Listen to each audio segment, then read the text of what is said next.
Do you know the life story of the great Mongol emperor Chengiz Khan? Temujin was born in 1162 beneath a sky said to bleed stars, a bad omen, the shamans whispered. His father, Yesugei, was a respected chieftain, but power among the Mongols was as shifting as sand. When Yesugei was poisoned by the Tatars, Temujin's family was cast out by their own tribe. Starving and abandoned, they lived off roots, rats, and the mercy of fate. His own brother Bektar hoarded food, and one day Temujin snapped. He killed Bektar with his own hands, not out of rage, but out of ruthless necessity. He learned then, mercy was a privilege of the strong. Temujin was captured by enemies, shackled with a wooden collar like an animal. But he watched. He learned the layout of the camp, the timing of the guards, the weaknesses in men's pride. One night, he escaped with the help of a lowly jailer who saw something in his eyes, something regal. Temujin never forgot him. Years later, that same jailer would command 1,000 horsemen under his banner. As Temujin grew, he gathered men not by blood, but by loyalty. He shattered Mongol tradition by promoting the capable over the noble. If you rode fast, fought well, and served with honor, you rose.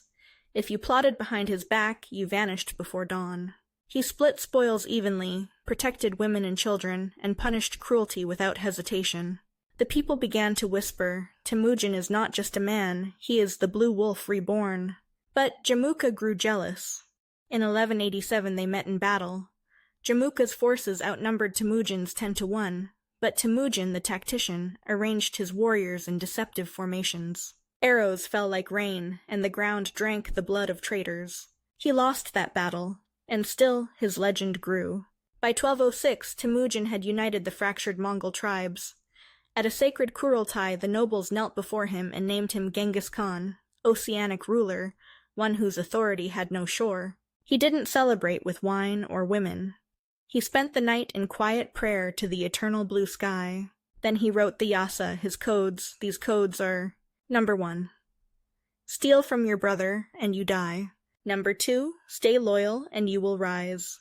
Number 3. Rape a woman, and you die. Number 4. Betray your Khan, and your name is erased from history. He built his empire like a chess master, assigning generals based on intelligence, not birth. Men like Subutai, a slave boy turned military genius, became legends under him. Even conquered enemies, if they swore loyalty and proved themselves, found themselves elevated. But if they lied?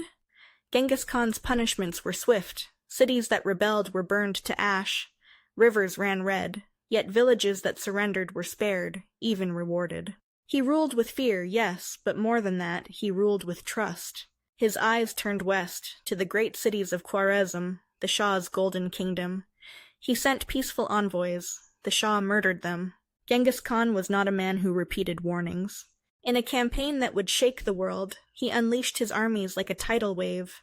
Samarkand, Bukhara, Nishapur, all fell. To those who called him barbarian, he sent scholars, engineers, medical texts.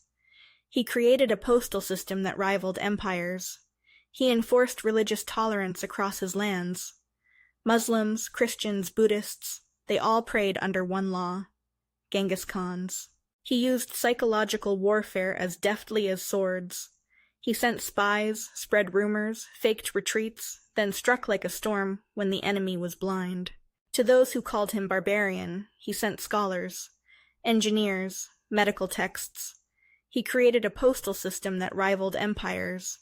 He enforced religious tolerance across his lands.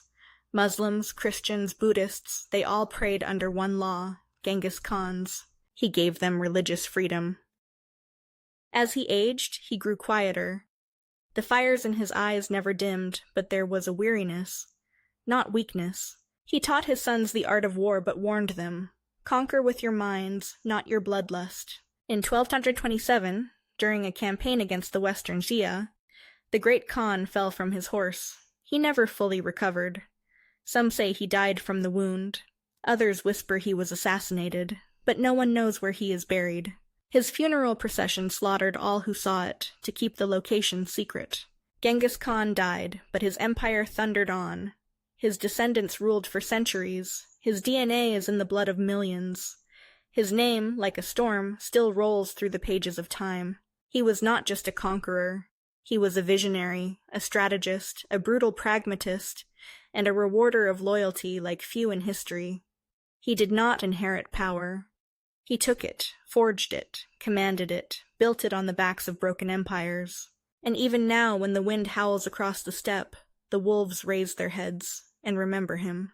He might have died, but his legacy and rules are still admired to this day. For more information about history, check out our channel